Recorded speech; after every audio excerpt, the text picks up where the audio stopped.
का ध्यान करेंगे अपने हृदय में। ध्यान मूलम गुरु मूर्ति पूजा मूलम गुरु पदम मंत्र मूलम गुरुर्वाक्यम मोक्ष मूलम गुरु कृपा गुरुर्ब्रह्मा गुरुर्विष्णु गुरुर्देवो महेश्वरः गुरुर्साक्षात् परं ब्रह्म तस्मै श्री गुरुवे नमः। गुरु सद्गुरु की महिमा अनंत अनंत किया उपकार लोचन अनंत उघाड़िया अनंत दिखावनिहार। सद्गुरु हम सूरी जी के कहा एक प्रसंग बरसा बादल प्रेम का भीज गया सब अंग। गुरु कुम्हार शिष्य कुंभ है गड़ गड़ काढ़े खोट अंतर हाथ सहार दे भीतर बाहर चोट। प्रातः स्मरणीय हृदय सम्राट श्री सद्गुरुदेव महाराज के चरण कमलों में शत शत नमन करती हूँ। दसों दिशाओं में संव्याप्त सभी दिव्य शक्तियों को नमन करती हूँ। मंच पर आसीन राम परिवार भगवान श्री राम का परिवार और हनुमत जी के चरणों में बार नमन करती हूँ। गुरुदेव का आशीर्वाद लेकर गुरु कृपा का प्रसाद लेकर कथा का आरंभ कर रहे हैं। जो दुख निवारणी है कष्ट हारणी है ऐसी कथा हम लोग सुन रहे हैं। हमारा ये जो गुरु दरबार है राम में हो गया है और हम सब भाग्यशाली हैं जो हमारा मन इधर भागा चला आता है। हम अपने मन को सबसे पहले तो मन को ही तैयार करना पड़ता है। अपने मन को ही तैयार करते रहे। मन चल रघुवर के डेरे दुख दूरी करेंगे दाता तेरे। मन चल रघुवर के डेरे दुख दूरी करेंगे दाता तेरे। मन दूरी करेंगे दाता तेरे दुख दूरी करेंगे दाता तेरे। दुख दूरी करेंगे दाता तेरे दुख दूरी करेंगे दाता तेरे। मन चल रघुवर के डेरे दुख दूरी करेंगे दाता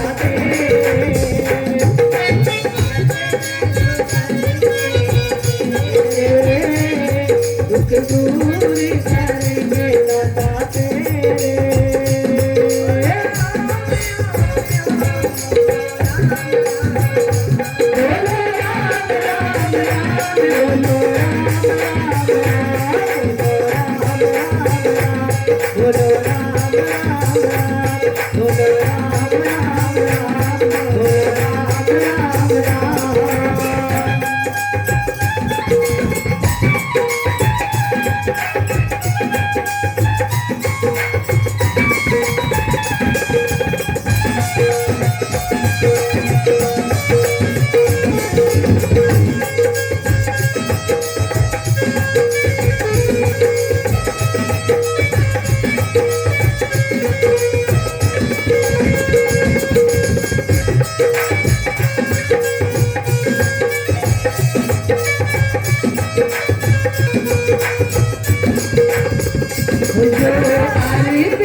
भगवती के अंदर राम नाम के मत वाले हैं, वो भागे चले आ रहे हैं इस तरफ। ये एक बस्ती है, ये मत वालों की बस्ती है, राम नाम के मत वालों की बस्ती है। और जहाँ क्या है, जहाँ मस्ती है एक प्रकार की, वो किसकी मस्ती है? प्रभु के नाम की मस्ती है, प्रभु के प्रेम की मस्ती है। जिस मस्ती में हम 4 घंटे 3 घंटे यहाँ मस्त रहते हैं, हमें कोई होश नहीं रहती। मत वालों की ये बस्ती, जहाँ राम नाम की धरती। मत वालों की ये बस्ती, जहाँ राम नाम की धरती। नरसंहार भजन वाले, दुख दूर करके दाता तेरे। भजन ध्यान लागे रे, दुख दूर करेंगे दाता तेरे। मन चंद्रमा दूर के रे, दुख दूर करेंगे दाता तेरे। बोलो राम राम राम, बोलो राम राम राम, बोलो राम राम राम, बोलो राम राम राम, बोलो राम राम राम, बोलो राम राम राम, बोलो राम राम राम, बोलो राम राम खुल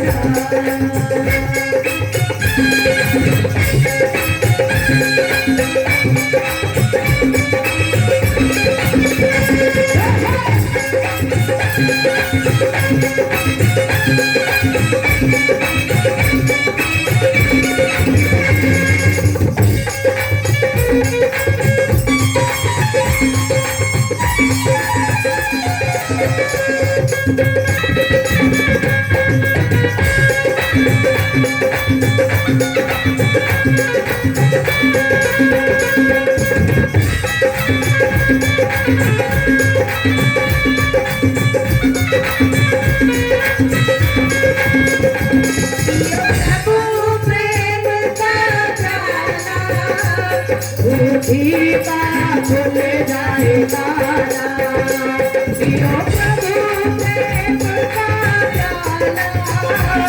बुद्धि का खुल जाए ताला, जद मौके खुलते वे, कुछ दूर करेंगे दाता तेरे। जद मौके खुलते वे, कुछ दूर करेंगे दाता तेरे। मन कलिया खोलेंगे,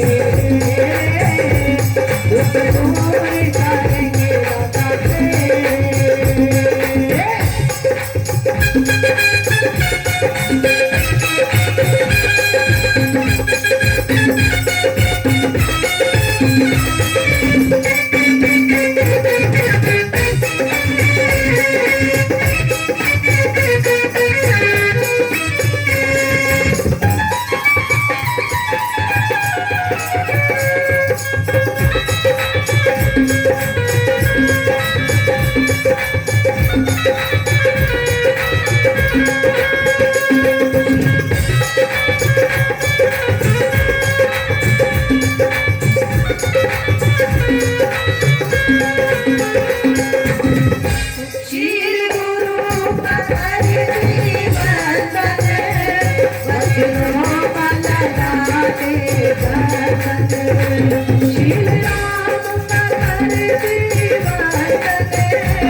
Thank you.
जय श्री राम। जय हनुमान। जय हनुमान।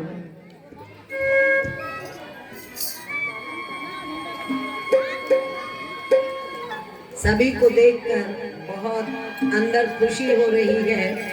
सभी किस प्रकार से भागे चले आ रहे हैं अपना घर छोड़कर, और इस दरबार में राम नाम की मस्ती का प्याला पीने के लिए हम सब यहाँ बैठे हैं। और मैं यही प्रार्थना करती हूँ कि आपको राम नाम की ऐसी मस्ती चढ़े, ऐसा प्याला पी लो आप कि संसार का कोई दुख ही ना लगे।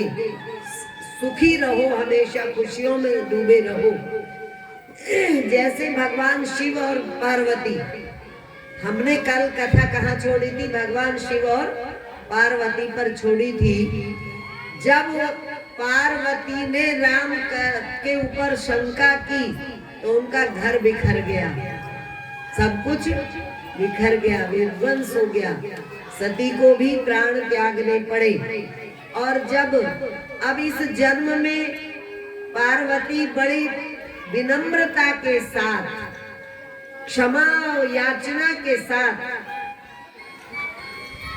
भगवान शिव से कह रही है कि इस बार मैं पिछली तरह से नहीं राम जी पे शंका कर रही, क्योंकि उन्होंने ये प्रश्न तो किया है कि मैं ये जानना चाहती हूँ कि राम वही है जिनका आप भजन करते हैं, जिनका ऋषि मुनि भजन करते हैं, जिनका वंदन होता है, जिनकी पूजा होती है। ये जो दशरथ के राम है, ये कौन है? ये दशरथ के राम वही भगवान है जिनके लिए आप समाधि लगाते हैं। तो भगवान शिव कह रहे, वैसे तो पार्वती ये प्रश्न बनता नहीं, आपके मुख से शोभा नहीं देता, क्योंकि राम पर शंका करने का प्रश्न शोभा देता ही नहीं।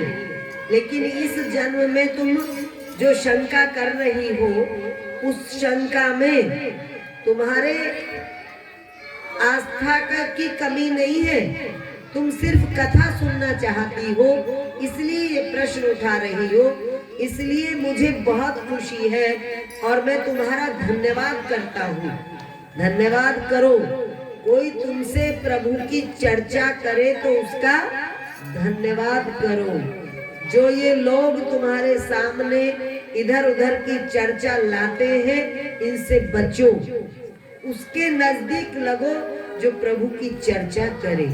ऐसे पति पत्नी जैसे भगवान शिव और पार्वती, ऐसे पति पत्नी के जोड़े आज भी संसार में मौजूद हैं।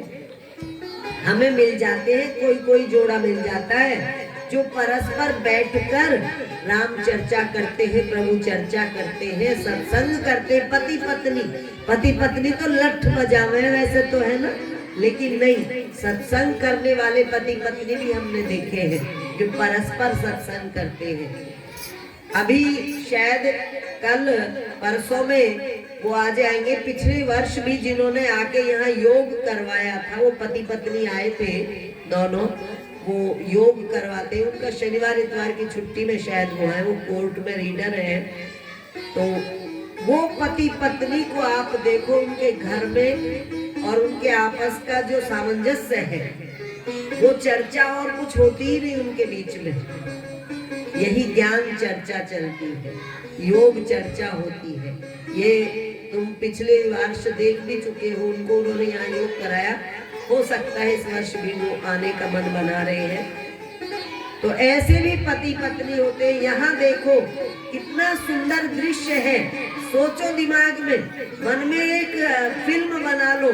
शिव जी बैठे हैं, वाम अंग पार्वती बैठी है और पार्वती कह रही है कि प्रभु मैं इस बार राम की चर्चा, राम की कथा सुनना चाहती हूँ आपसे, और मैं चाहती हूँ कि ये कथा शुरू से लेके आखिर तक आप मुझे सुनाएं।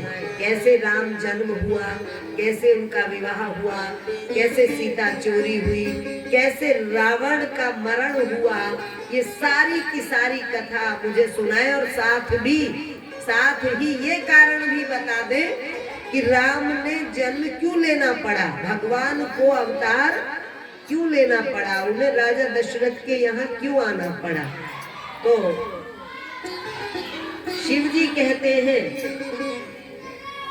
रामचरितमानस विमल 120 सुन शुभ कथा भवानी, सुना विहग नायक गरुड़ कहा भुसुन्नी बखान, विधि अभा आगे कहब सो संवाद उदार, चरित परम सुंदर अनग सुनहु राम अवतार, कथा रूप अगणित अमित हरि गुण नाम अपार, कहूँ माँ सादर सुनऊ मैं निज मति अनुसार, सियावर राम जय जय राम, मेरे प्रभु राम जय जय राम, मंगल भगवनिया मंगल हारी, रघुपति दशरथ अजय बिहारी, श्री राम जय राम जय जय राम, अवध बिहारी राजा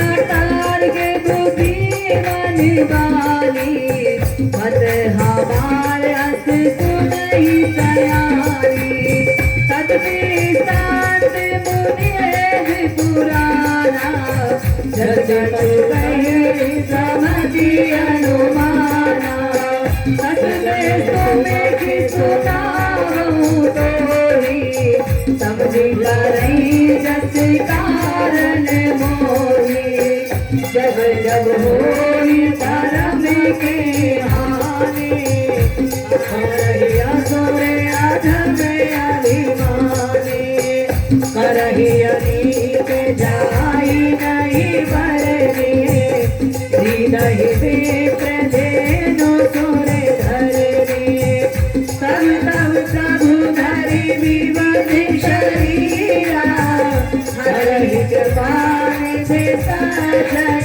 पीरा, असुर बार धामहि सुरन गाकहि निज सुत से, जग विसारहि विसर जसे, राम जन्म करे हित सियावर, राम जय जय राम, हमारे प्रभु राम जय जय राम, मंगल भवन अमंग हरि गवहु सो दशरथ अजय बिहारी, श्री राम जय जय राम, मेरे प्रभु राम सीता राम, अवध बिहारी राजा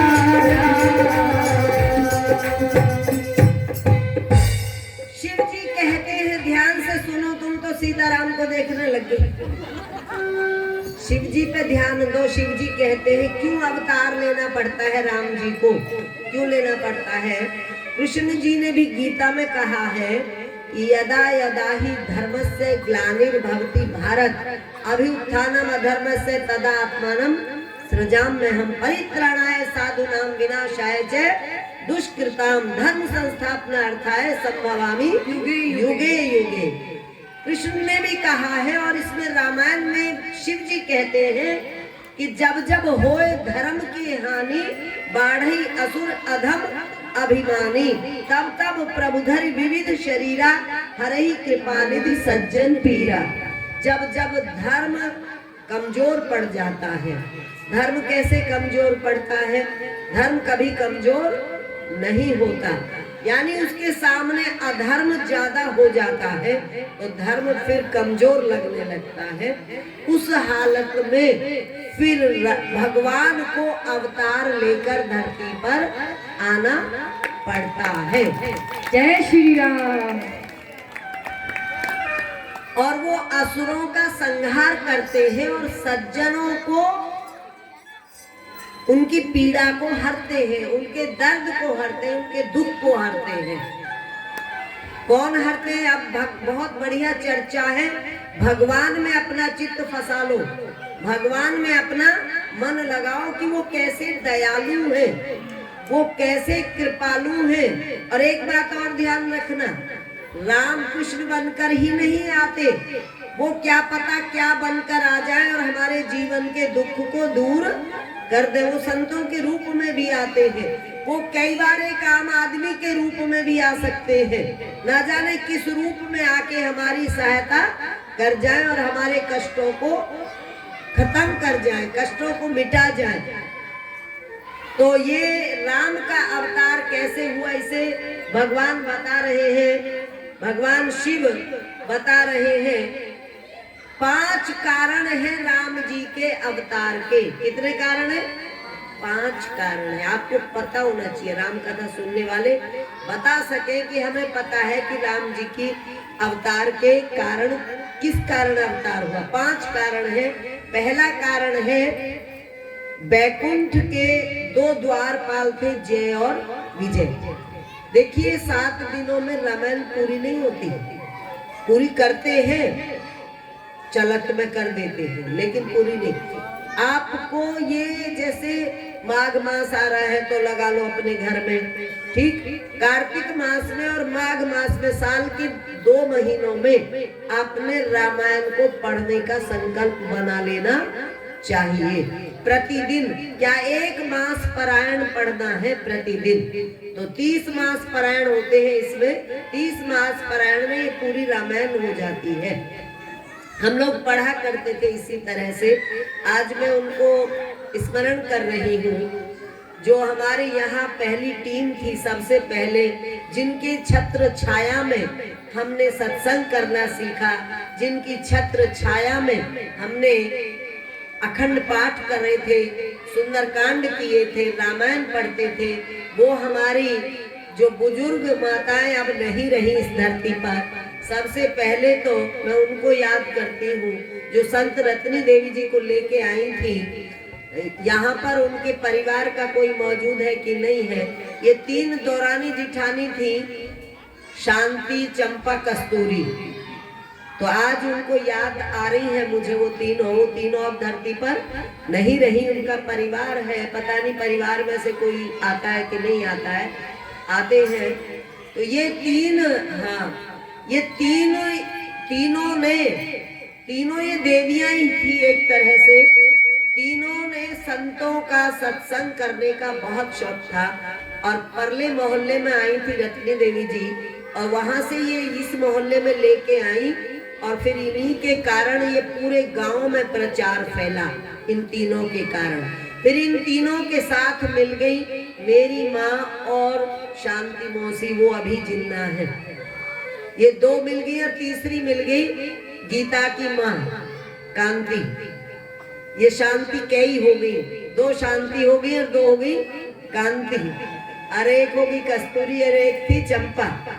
ये इतनी जनियों की टीम बन गई और ये चलती थी और इनके अखंड पाठ हमारे चलते ही रहते थे। बड़ा शौक था इनको करने का भी और सुनने का भी, बड़े प्रेम से सुनती थी। एक एक कथा, एक एक पंक्ति को बड़े भाव से पकड़ती थी। बहुत प्रेम था सुनने का। राम कथा सुनना भी एक कला है। इसको जब तक पूरे ध्यान देके प्रेम जोड़ोगे तो इसका एक अलग ही आनंद आएगा। तो इतने प्रेम से सुना करती थी, उनकी तो आंखों से आंसू ही बहते रहते थे, वो ही नहीं बंद हुआ करते थे। तो आज मुझे वो याद आ रही है, ये जो जड़ है उन्हीं की जमाई हुई है, आज जिसके फल हम सब खा रहे हैं।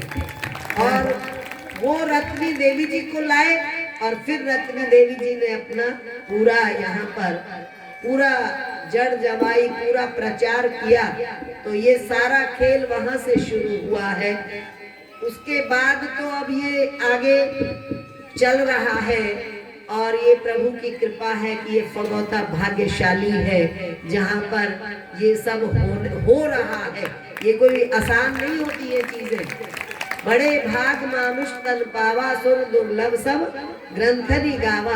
रामायण तो घर घर धरी हो सकती है, पर राम कथा घर घर सुनने को नहीं मिल सकती। तो ये पता नहीं किस तरह से मेरे भीतर संकल्प उठा और ये आज यहाँ पर पूरा हो रहा है। हाँ, तो 5 कारणों में पहला कारण है, जय विजय नाम के 2 द्वारपाल थे बैकुंठ विष्णु लोक में, और वहां सनकादि ऋषि थे 4।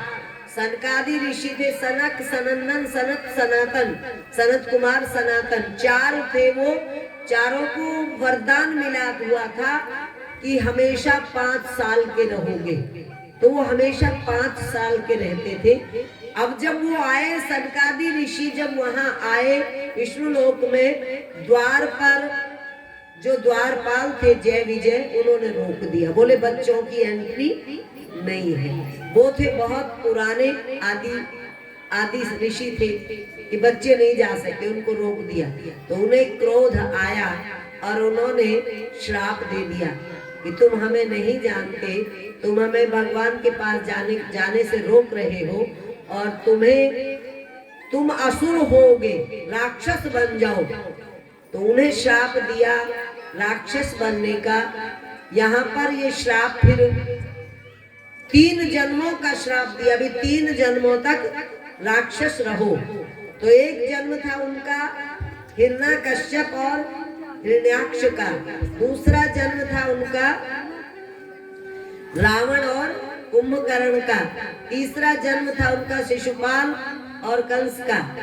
इस प्रकार से उनके 3 जन्म हुए। पहला कारण तो फिर अब वो पैरों में पड़ गए सनकादि के ऋषियों के। भगवान से सनकादि ने प्रार्थना की कि अब हमारा उद्धार कैसे होगा, आपने हमें श्राप तो दे दिया। तो उन्होंने कहा कि भगवान आएंगे धरती पर, रूप धारण करके जन्म लेंगे और तुम्हारा उद्धार करेंगे। वहां से उन्हें श्राप के साथ ही वरदान प्राप्त हुआ। जहां जहां श्राप मिल रहे हैं, वरदान भी साथ में मिल रहा है। ये भी ध्यान रखो। ऐसा कहते हैं संत हमारे कि जब दुख आता है तो साथ में सुख भी उतना ही बड़ा आता है जितना बड़ा दुख आता है। अब दूसरा कारण है राम अवतार का। दूसरा कारण सुनो। दूसरा कारण है, एक जलंधर नाम का राक्षस था और उसकी पत्नी थी वृंदा। वो जलंधर नाम का राक्षस किसी से हार ही नहीं रहा था, सबको हरा रहा था, सब देवताओं को, सब थक गए थे। तो भगवान से प्रार्थना की कि इसको मारो। जो वृंदा थी वो बहुत पतिव्रता थी, तो भगवान ने उसका पतिव्रत भंग करा और उसको मार दिया जलंधर को। तो फिर वृंदा ने श्राप दिया कि जिस प्रकार तुमने हम पति पत्नी को जुदा किया है, ऐसे ही तुम भी इस धरती पर पत्नी के लिए तड़पोगे। जैसे मैं आज अपनी पति के लिए तड़प रही हूँ, तुम अपनी पत्नी के लिए, तुम्हारी पत्नी तुम्हारे लिए तड़पेगी। एक श्राप ये मिला, राम जी ने उसको स्वीकार कर लिया। ये दूसरा कारण था। तीसरा कारण था राम जन्म का, मनु शतरूपा, जो ध्रुव के दादी बाबा थे। ध्रुव के दादी बाबा मनु शतरूपा का पुत्र थे उत्तानपाद, और उत्तानपाद के पुत्र थे ध्रुव भगत। जानते हो ना, नाम सुना है ध्रुव भगत का। ध्रुव के दादी बाबा थे मनु शत्रुपा, ये बहुत ही धर्मात्मा थे। जब ये अपने राज्य को चला रहे थे तो जब इनका बुढ़ापा आया तो इनको महसूस हुआ कि अब जीवन बहुत कम रह गया है, अब तपस्या करनी चाहिए। पहले राजा लोग चौथे पन में बुढ़ापे के समय घर छोड़कर तपस्या में निकल जाया करते थे, ऐसा विधान था। आज तो घर छूटता ही नहीं किसी पे भी, अब छोड़ के करेंगे भी क्या, क्योंकि शरीर भी नहीं चलता, तपस्या भी नहीं हो सकती, कैसे होगी तपस्या। तो वो तपस्या के लिए निकल पड़े। मनु शत्रुपा दोनों ने ये संकल्प किया, दोनों ने राज दिया अपने पुत्र को। दो पुत्र थे, प्रियव्रत और उत्तानपाद, उनको राज दिया और उसको चल पड़े दोनों तपस्या के लिए। और तपस्या नैमिषारण्य में उन्होंने तपस्या की, बहुत तपस्या की, भूखे प्यासे रहकर उन्होंने भजन किया, तपस्या की। तपस्या का मतलब है शरीर को सुखा दिया बिल्कुल, कई हजार वर्ष तक तपस्या की। और अंत में फिर भगवान ने उनको दर्शन दिए। भगवान ने जब दर्शन दिए तो कहा कि वर मांगो, क्या चाहते हो। उन्होंने कहा कि हमें कुछ नहीं चाहिए, पर भगवान कहते हैं कि जब मैं आया हूं तो कुछ तो दूंगा, मैं देना ही है मैंने। क्योंकि जब भगवान दर्शन देते हैं तो वर भी साथ में ही देते हैं। तो भगवान ने वर देने की जब उनको कहा तो उन्होंने कहा कि आप जैसा पुत्र मुझे मिले। मनु ने भी यही कहा और शत्रुपा ने भी यही कहा। भगवान ने कहा कि मेरे जैसा पुत्र तो एक मैं ही हूँ, क्योंकि भगवान तो एक अपने आप में भगवान वही है, उनके जैसा तो इस संसार में दूसरा कोई नहीं हो सकता। तो उन्होंने कहा मैं स्वयं ही तुम्हारे यहाँ अवतार लेकर आऊंगा। तो ये वरदान उनको मिल गया। फिर वो दशरथ और कौशल्या के रूप में अयोध्या में रहे। जब वहां राम का अवतार हुआ, क्या कारण बता दिए मैंने राम के अवतार के, याद नहीं, कितने? 3 कारण। बच्चे सुन रहे ध्यान से, ये सबसे खुशी की बात है जो हमारे बच्चे इतनी रुचि ले रहे हैं। 3 कारण हैं भगवान के। अब चौथे कारण पे आते, थोड़ी लंबी कथा है, जो 2 मैंने बाद में कह रही हूँ, ये थोड़ी लंबी कथा है दोनों। एक कारण है नारद का श्राप मिलना भगवान को। शिव जी ने जब कहा कि नारद जी ने श्राप दिया, वो शिव जी भवानी को सुना रहे हैं, ये जो मैं तुम्हें सुना रही हूँ। तो भवानी ने कहा, पार्वती ने कहा ये कैसे हो सकता है कि नारद जी ऐसे भक्त और वो भगवान को श्राप दे दे, ये तो समझ में नहीं आती। शिव जी ने कहा ये भगवान की ही माया होती है, जिसको व्याप जाती है वो कुछ भी कर सकता है, उल्टा ही चलता है वो, जिस पे भगवान की माया अपना प्रभाव डालती है। तो बताया एक बार की बात, उन्होंने नारद जी के मोह की चर्चा की कि नारद जी एक ऐसे जंगल में गए जहां पर जाकर अपने आप ही तपस्या करने का मन करता था। तो वो वहां का वातावरण देख के उनकी समाधि लग गई और वो भजन में बैठ गए। समाधि लगना जानते हो आप? प्राण चढ़ जाते हैं शिखर में और मुर्दे जैसी हालत हो जाती है। समाधि जब लगती है तो हाथ पैर को कोई पकड़े तो पता नहीं चलता, समाधि में चले गए। ये ऐसी स्थिति है। 3 शरीर है हमारे, स्थूल शरीर, सूक्ष्म शरीर और कारण शरीर। हम स्थूल में रहते हैं, कारण में चले जाते हैं, सोते समय जाते हैं उसमें, सूक्ष्म शरीर में। जब सपना देखते हैं तब हम सूक्ष्म शरीर में होते हैं, और कारण में जाते हैं हम समाधि में। कारण से 3 शरीरों से पार चले जाते हैं समाधि में। समाधि जब लग गई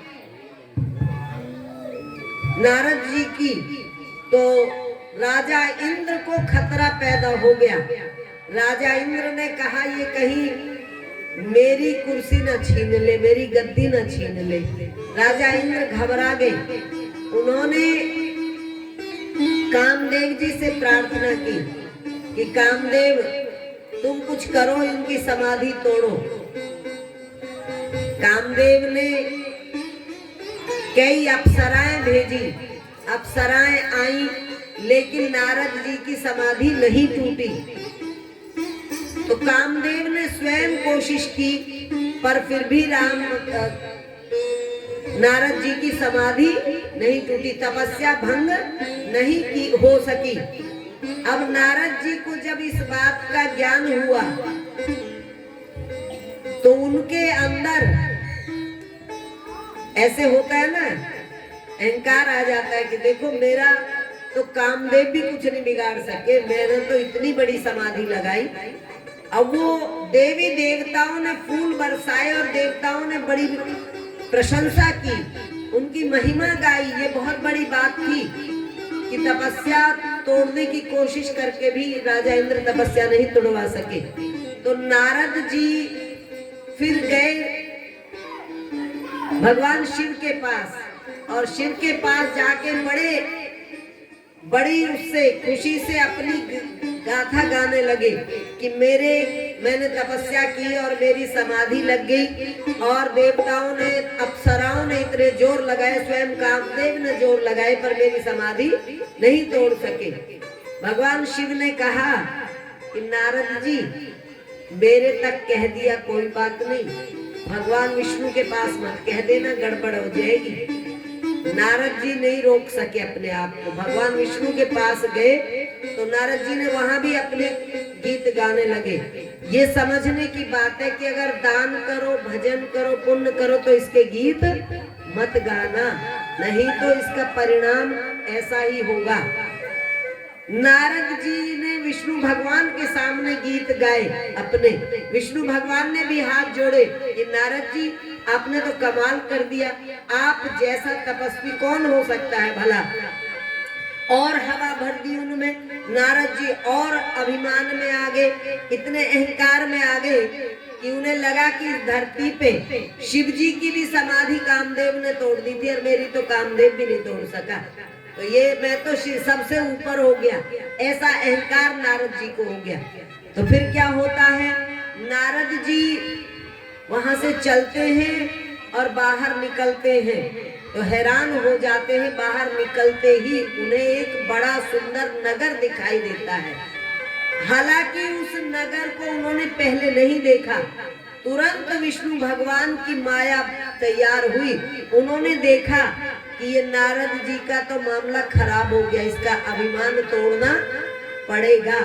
नारद जी के अभिमान को तोड़ने के लिए उन्होंने वो मायावी नगर बना दिया और वो वहां पर शील निधि राम का राजा राज कर रहा था। नगर में नारद जी की एंट्री होती है, नारद जी बड़े उसको देख के हतप्रभ होते हैं कि इतना बढ़िया नगर बसा हुआ है। तो फिर क्या करते हैं नारद जी शील निधि के यहाँ जाते हैं। शील निधि के यहाँ पर एक कन्या है, उसका नाम क्या है, विश्व मोहिनी। विश्व मोहिनी कन्या के पास को राजा नारद जी के पास लाता है और नारद जी से कहता है इसका हाथ देखो जरा। नारद जी उसका हाथ देखते हैं। आन दिखाई नारद ही भूपति राजकुमार, कहु नाथ गुण दोष सब एक हृदय विचार, सियावर राम जय जय राम। मंगल भवन मंगलहारी, नमो सुरति अजिर बिहारी, दीन दयाल निरज संहारी, हरहु नाथ मम संकट भारी। जय सिया राम।